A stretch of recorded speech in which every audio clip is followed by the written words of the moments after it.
नमस्कार, मी अरुण आणि आपण पाहत आहात 7 स्टार न्यूज।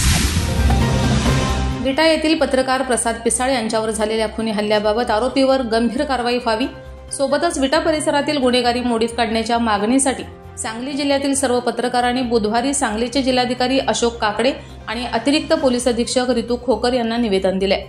यावेळी खुनी हल्ला प्रकरणी आरोपीवर पत्रकाराच्या हत्येचा प्रयत्न आणि संगनमताने कट, कार्यालयातील महिला सहकाऱ्यांचे गैरवर्तन आदी गंभीर गुन्हे लागू होतात ते व्हावेत, आरोपीवर पत्रकार संरक्षण कायद्यानुसार देखील गुन्हा नोंद व्हावा व तपास उपअधीक्षक दर्जाच्या अधिकाऱ्यांकडे सोपवावा। शस्त्रे, कपडे, अंगावरील जखमा, डॉक्टर अहवाल, सीसीटीव्ही फुटेज या सर्वांचा तपासात वैज्ञानिक पद्धतीने वापर करून पुरावे भक्कम करण्यात यावेत।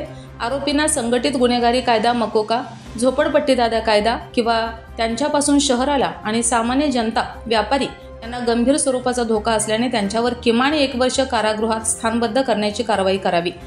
त्यासाठी उपविभागीय अधिकारी यांना कागदोपत्री पूर्ततेचे आदेश देण्यात यावेत। विटा परिसरातील गुन्हेगारी विरोधात मोहीम हाती घेण्यात यावी, त्यासाठी जिल्ह्याचे एक पथक नेमण्यात यावे आणि लोकांच्या मनातील भीती दूर करावी। त्याबद्दल यंत्रणेने कोणाचाही दबाव घेऊ नये।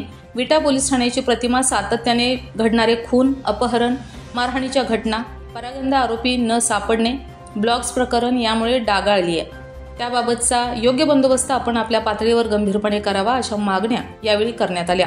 Yakub Shikalgar, 7 star news, Lengare.